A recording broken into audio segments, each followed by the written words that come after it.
Previously a president of Division 32. I've served a number of different functions in 32. Currently, I'm the Fellows Chair, and I'm president this year of the Society for Theoretical and Philosophical Psychology, which is Division 24. And I'm a professor in the psychology department at Point Park University, where we have a humanistically oriented our philosophical foundation is human science psychology at Point Park University in our PsyD program in clinical psychology, and we're just launching a new master's program in the fall. So that's kind of a little bit about me. Um, so let me go ahead and tell you what you should be getting out of this. When we're done with this, you should be able to define agape love and its distinction from erotic love or eros and friendship or philia. Those are Greek terms. And also, you should be able to define normative humanism and describe its relevance for addressing social pathologies or pathologies of normalcy. And then finally, we'll discuss how agape love might function as a foundation for a normative humanistic ethics. So we'll start off with some definitions of agape from Thomas Aquinas and C.S. Lewis. Aquinas defines agape as an act of will that seeks the good of the other, and unlike mere affection or desire, is selfless. And C.S. Lewis follows from this in his classic text, The Four Loves, where he talks about agape or charity as a selfless, unconditional love that seeks the good of the other without expecting anything in return. And he describes it as a deliberate, sacrificial choice to love, which is rooted in the will rather than fleeting emotions. And both of these thinkers contrast philia, the Greek term philia, and eros with agape, where philia has to do with friendship and eros has to do with romantic or erotic love. Whereas agape is the kind of love you can have towards your enemy. That's one way I think the limit case of thinking about what agape is. You can't be a friend with your enemy because that doesn't make any sense, right? Because an enemy is the exact opposite of a friend. You don't like your enemy. Uh, you like your friends. And eros means you have a sexual attraction, right? There's a kind of passionate desire to be united with the loved one. And that's certainly not there when it comes to enemies. So agape is really about wanting the good for the other, even if they're your enemy, hoping that they will flourish. And ultimately, something that Martin Luther King Jr. stressed is, hoping in our relationships with our enemies that they will eventually become friends at some point in the future. Again, agape, it comes from the Greek. There's also a term that has Latin roots, caritas, which is the root of the word charity. And so those are two definitions. And I also want to look at Martin Luther King Jr. He defines agape again. You can see the same theme: selfless, unconditional love, seeks the good of others, regardless of their actions or worthiness. So even if somebody's doing bad things, they're trying to harm you, you can still be oriented them in a way that hopes for their flourishing and tries to work for their flourishing. That doesn't mean that you simply take abuse from them as well. Agape is active, it's overflowing love, it extends to all people, again, including enemies, and it's expressed through compassion, justice, and nonviolent action. It's not sentimental, it's not a mere feeling, just like we saw with C.S. Lewis uh, and Aquinas. It's a deliberate choice. And in that choice, we choose to recognize the dignity that every person has. And for King, who's a theist, that dignity comes from being made in the image of God. And the aim ultimately is to build a beloved community. King emphasizes agape as the moral foundation for social justice and reconciliation. And then a more contemporary author is Bell Hooks. In her book, All About Love, she has a number of books about love, but the main one is All About Love, New Visions, which was published in 2000. And she defines love as a transformative intentional act that's rooted in choice and action rather than mere fleeting feeling. So we can see the theme here, right? We're seeing repeated themes. They're defining agape. In this case, Bell Hooks doesn't use the term agape so much, but you can see that she's talking about agape in the way that Thomas Aquinas and C.S. Lewis and Martin Luther King Jr. talked about, right? It's not a feeling, it's an action, it's a choice, it's an act of the will. She defines love as a combination of care, commitment, knowledge, responsibility, respect, and trust, and then emphasizes that it's active and communal in its nature. It's not just about romantic love. It does extend to self-love for Hooks. We can be enemies to ourselves, right? And we have to learn to love even the part of ourselves that sometimes is our enemy. And relationships and social justice. Eric Fromm, who we're going to talk about more in a little bit, was a big influence on Hooks. And she sees love as an art that requires effort and practices and that challenges individualistic or possessive notions. She does not, again, explicitly focus on agape, which is, often associated with theology, but her conception aligns with it because it frames love as a liberatory force that fosters growth, mutual well-being, and justice, especially confronting systemic oppression. For Hooks, love is a radical act of the will. It heals and connects. It's grounded in accountability and spiritual depth. Okay, and then now let's more explicitly getting into our tradition of humanistic psychology. Rogers uses a term called unconditional positive regard, and I'm going to bet that everybody knows that term and probably knows it pretty well in this group. If you don't, you might be new to humanistic psychology, so I'm going to go ahead and define it. But what I want to suggest is that when Rogers was introducing the concept of unconditional positive regard, whether he realized it or not, he was uh, defining that term in a way that's essentially congruent with the definition of agape that we've already presented. It involves a non-judgmental and other-centered orientation. The focus is on the other's well-being. There's active choice over emotion, and there's transformative potential. And I'll look at these each very briefly. Uh, non-judgmental and other-centered orientation. So in 1961, he talks about person-centered therapy, where he defines unconditional positive regard as accepting and valuing a person without judgments or conditions, regardless of their behavior or their feelings or their thoughts. Right? So somebody might have some really, disturbing thoughts or feelings. They may have very destructive behaviors, but we can still, in fact, if we're going to be in a healing relationship with them, according to Rogers, we have to have unconditional positive regard, despite those things. And it involves deep respect for that person's inherent worth, which is another way of talking about dignity, right? A person's inherent worth. So we see that concept of dignity come up here. And when somebody recognizes our dignity and they have unconditional positive regard or agape love for us, according to Rogers, then that allows us to flourish. It allows us to become self-actualized. The focus is on the other's well-being. Unconditional positive regard aims to create a safe, supportive environment for the individual's psychological growth and self-discovery. And Rogers sees unconditional positive regard as an essential component if we're going to help clients realize their potential without fear or rejection. There's active choice over emotion. He emphasizes that unconditional positive regard is an active attitude. It's not just a feeling. So we see that theme again. Therapists consciously choose to offer acceptance and warmth, even when clients are expressing challenging behaviors or emotions. He does talk about it's important to be congruent, right? Congruence that our organismic valuing process should be in line, with our consciousness and our actions.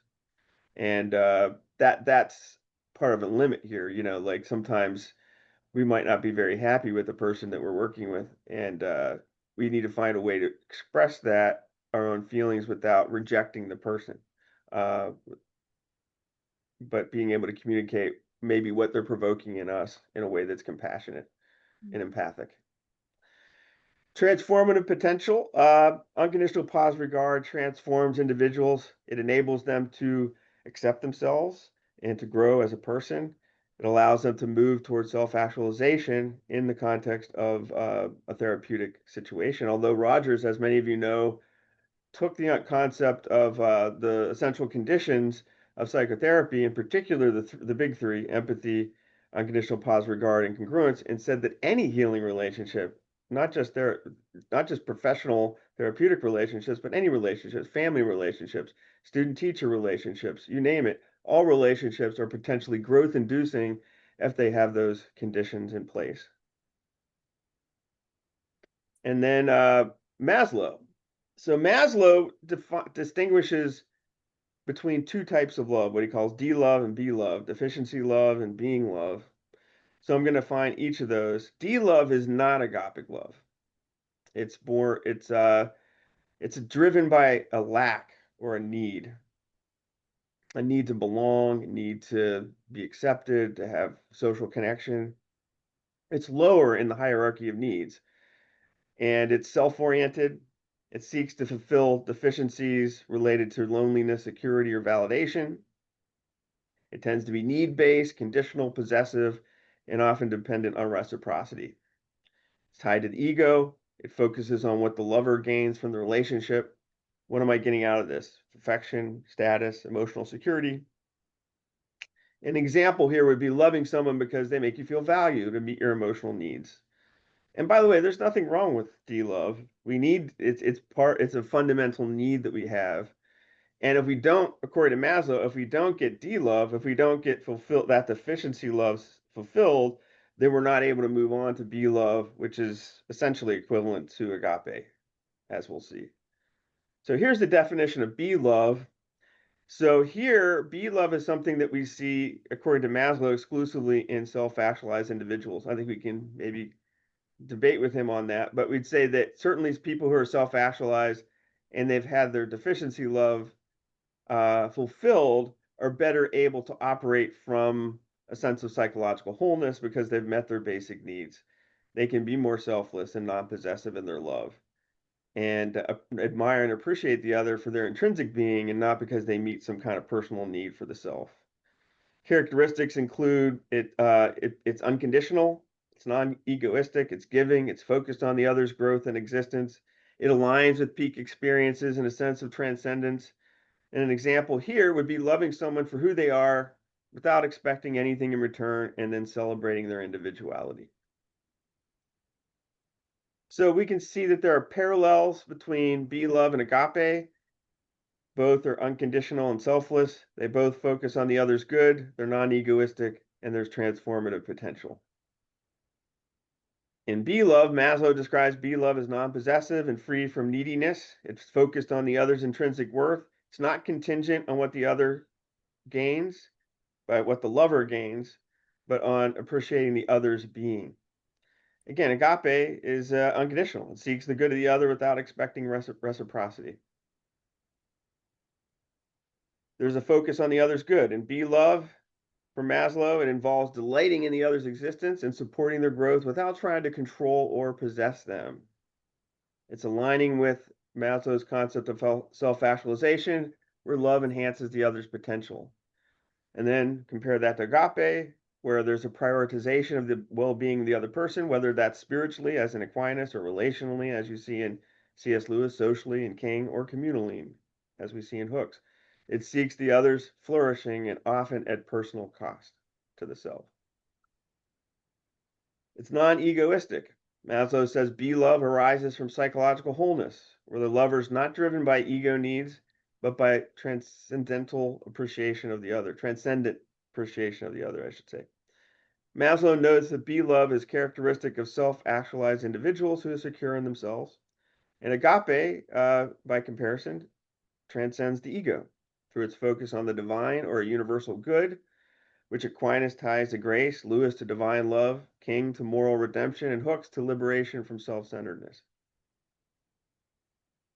There's a transformative potential. In Be Love, Maslow sees it as part of peak experiences. It fosters mutual growth and a sense of connection to something greater. It enhances both the lover and the beloved. In Agape, it's similarly transformative. It fosters union, according to Aquinas. It corrects selfish loves, according to Lewis. It builds a just community, according to King. And it heals systemic wounds, according to Hooks. So let's go back in time a little bit. Again, we talked about Aquinas going back to the 4th century. But if we can go back to the 19th century, we can find Soren Kierkegaard, the existential philosopher, who also talks about agape in his classic work, Works of Love, which is my favorite Kierkegaard book. And you don't often see it referenced, unfortunately, because it's actually one of the only books that Kierkegaard wrote from his own perspective. All of his other books he wrote from a persona. He invented a character that he was speaking through. But when he wrote Works of Love, he's speaking from Kierkegaard as himself. And that's so if you really want to know what his view on life is, this is a good place to start. He defines agape as divinely commanded, selfless, unconditional love, rooted in duty to love of God and neighbor.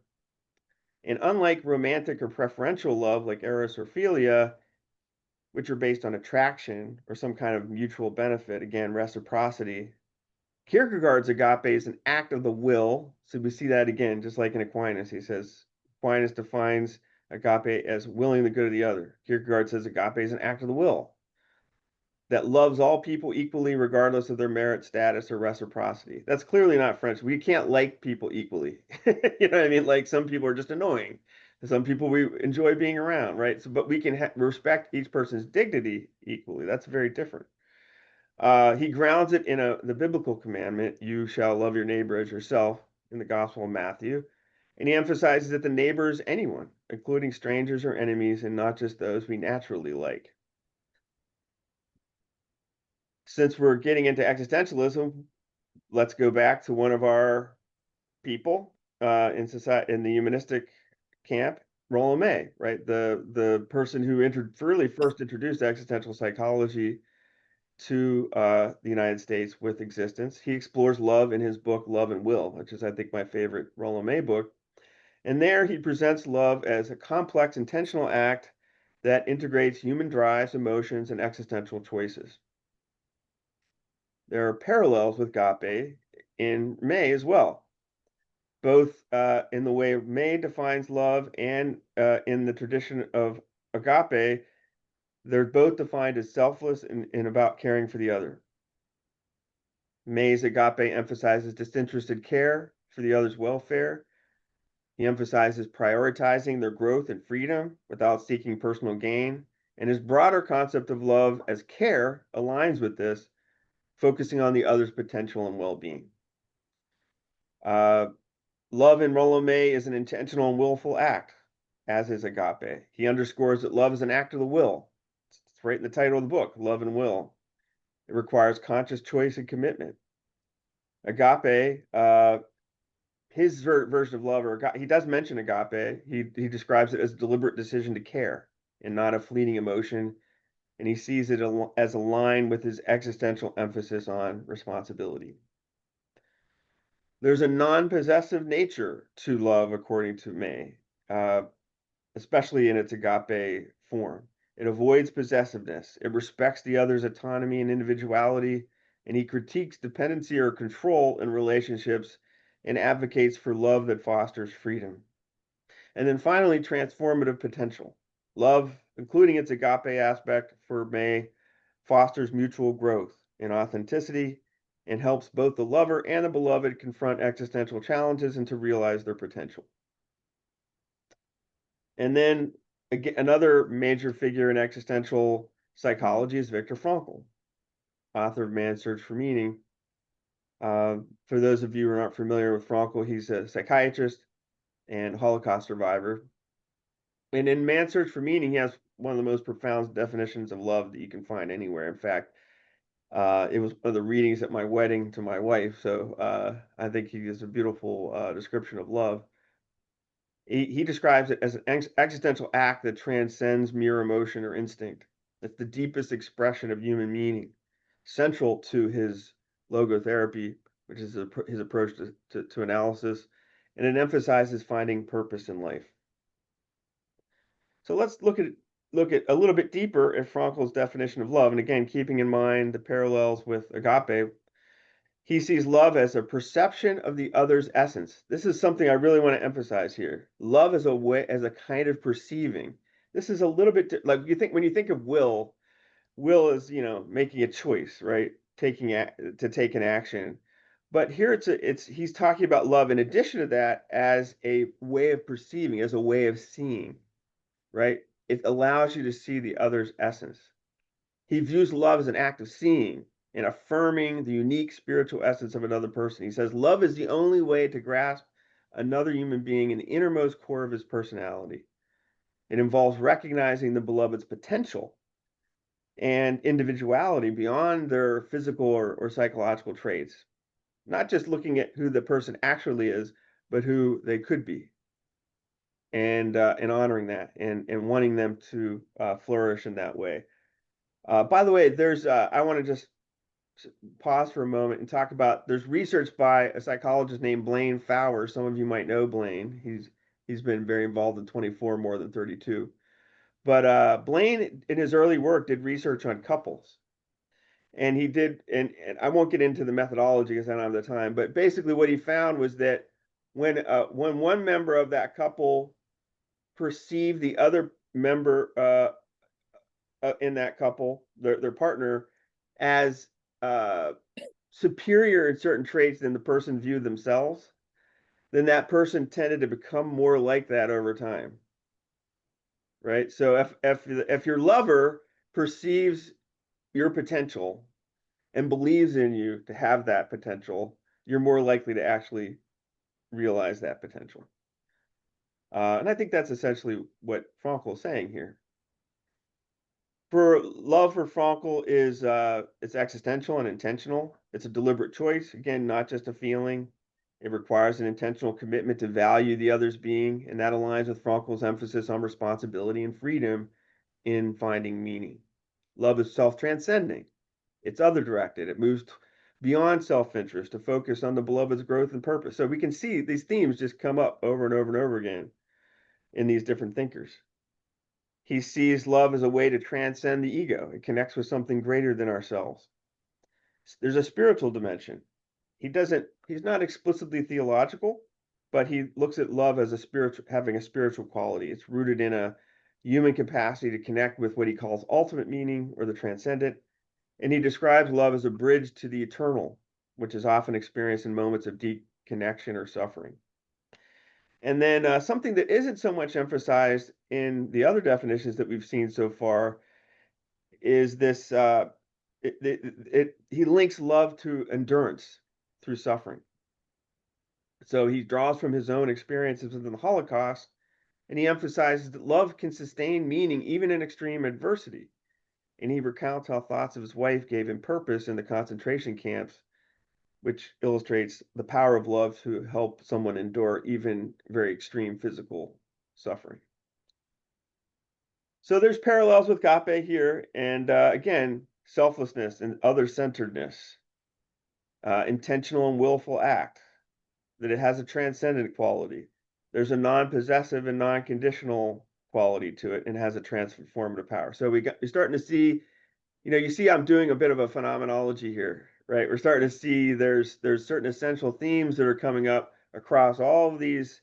We might say all of them in a certain sense are humanistic thinkers. They're all interested in love. They don't all necessarily use the word agape, but when we look deeper into it, it seems to be congruent with the traditional definition of agape in contrast to friendship or romantic love.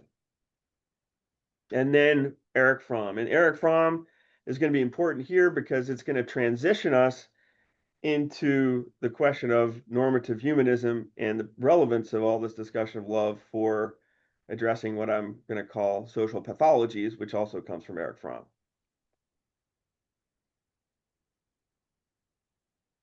So many of you may be familiar with Fromm's classic text, The Art of Loving. And in that book from 1956, he describes love as active, intentional practice. It requires effort, discipline, and commitment. That sounds like a willing. It's more of an act of the will than a feeling, right? Actually, it's like a virtue in Fromm. A virtue is like something that you have to usually takes building up of habits over time to cultivate that skill. It's not a passive emotion. It's not just a feeling. It's more like an art form. Art form in the classical sense of an art, like a craft, like somebody who is a carpenter, right? Carpentry is an art. It takes skill to create a beautiful, piece of furniture, right? And you have to cultivate certain attitudes and actions in order to realize, the highest quality work. So let's look at parallels with agape in Eric Fromm. So again, selflessness and other-centeredness. According to Fromm, when we have mature love, especially brotherly love, he describes it as selfless, that it emphasizes giving without expectation of reciprocity, and it focuses on the other's growth and well-being, and we can see it as elements of care, responsibility, and respect. It's intentional and active. It's an active art requiring discipline, effort, and intentional practice, and he stresses that it's a conscious choice to care and act responsibly. It's not just a passive feeling. It's universal in scope. This is going to be very important in a minute. He says brotherly love, is universal. This extends to all humanity without distinction. And he emphasized that loving others as fellow humans, regardless of our personal ties, aligns with the impartiality of agape. There's a respect for individuality. Respect. This is a core component. It involves accepting the other person as they are without trying to possess or control them, and this aligns with loving others for their intrinsic worth. Again, just as we've seen with everybody else we've talked about so far, there's a transformative potential with love. Mature love transforms both lover and beloved. It fosters growth, freedom, and connection.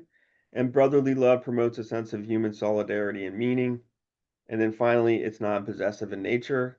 It rejects possessiveness, emphasizes giving over taking, and he critiques immature love that seeks to dominate or to depend, advocating instead for a love that frees the other rather than dominating them.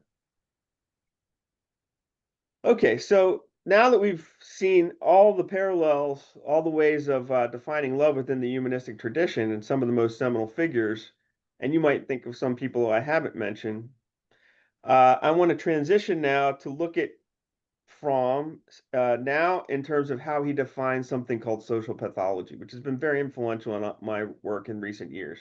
And he discusses this in a number of his books. The Sane Society, The Anatomy of Human Destructiveness, and Escape from Freedom are all places where he talks about social pathology.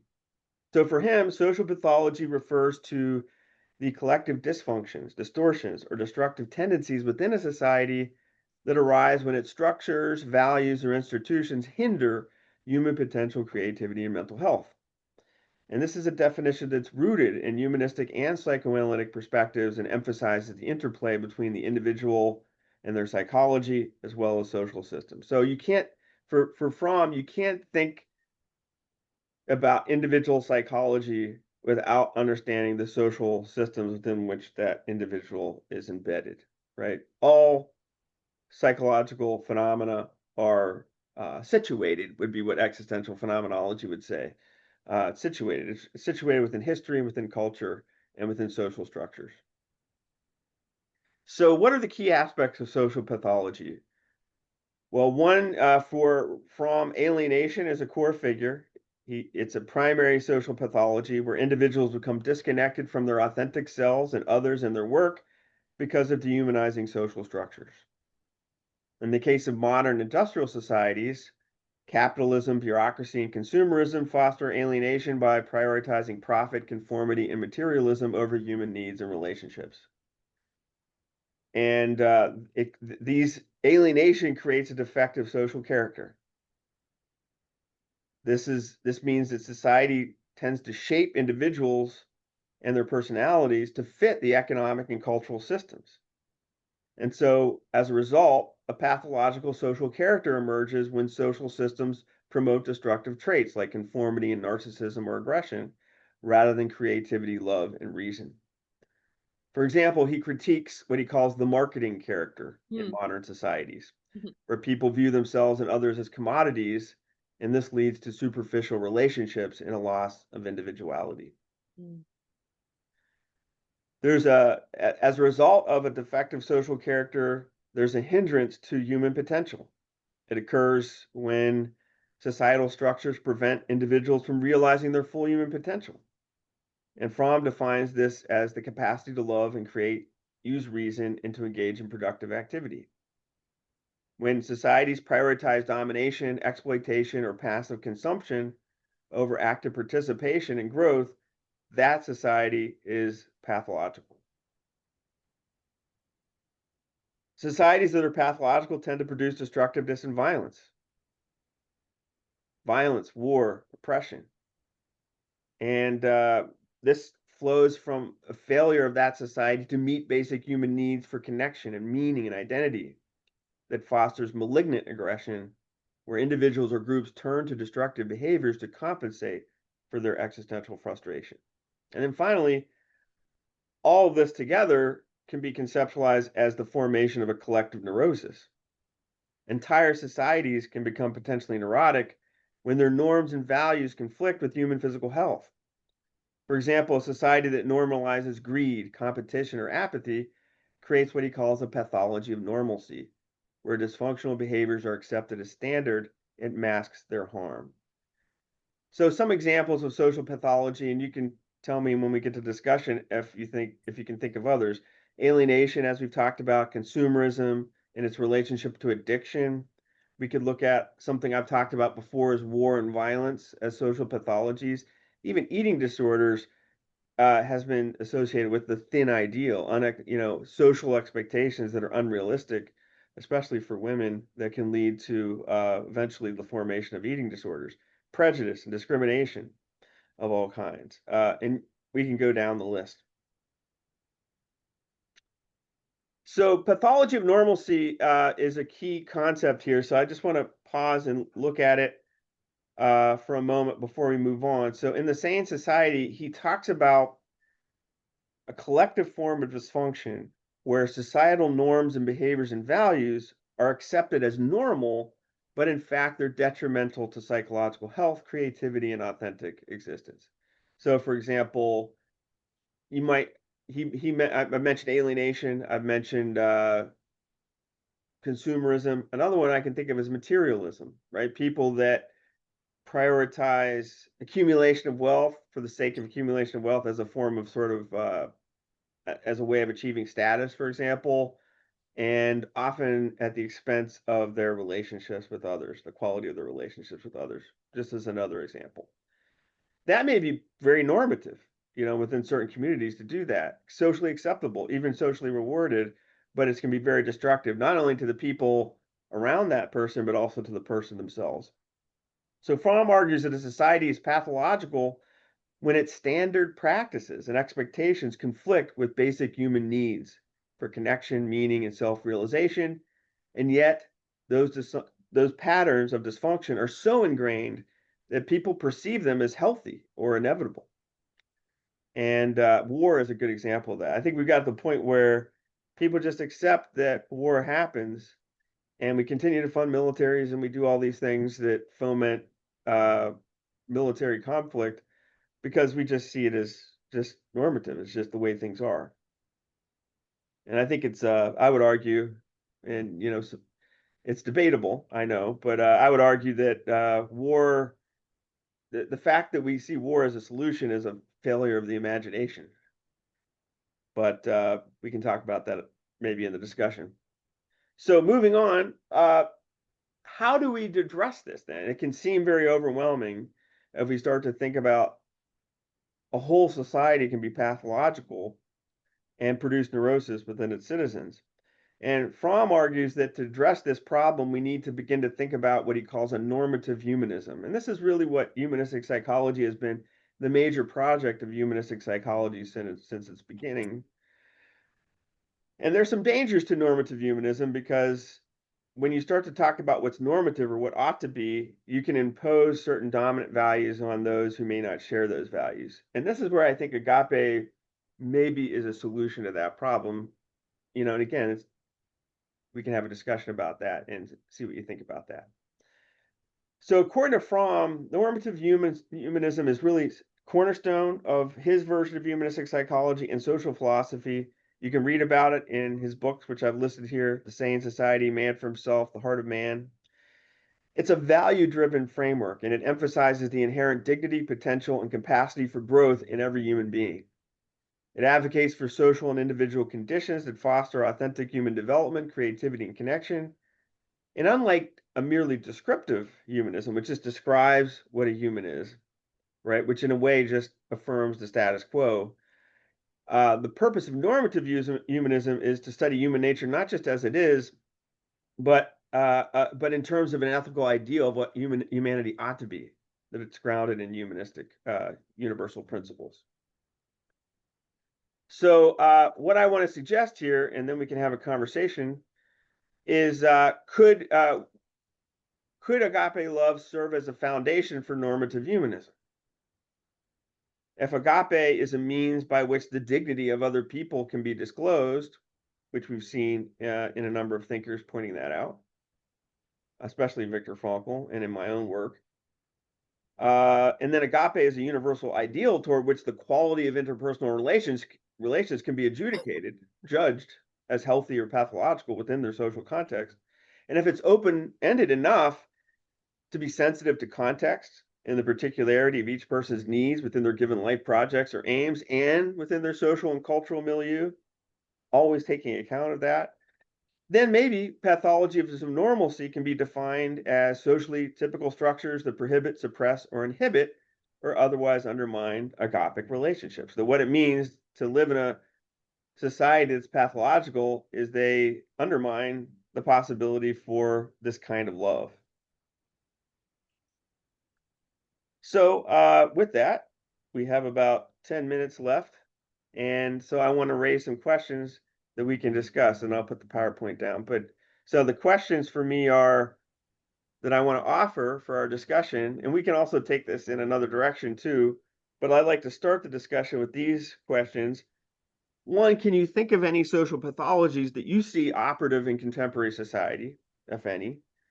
And do you see the potential for agape love, as we've defined it here, to operate as a normative ideal that could assist in identifying social pathologies? Understanding that we're defining social pathologies as deficits in agapic relationships within interpersonal, organizational, and social systems. So let me know. So let's start with the first one. What kinds of social pathologies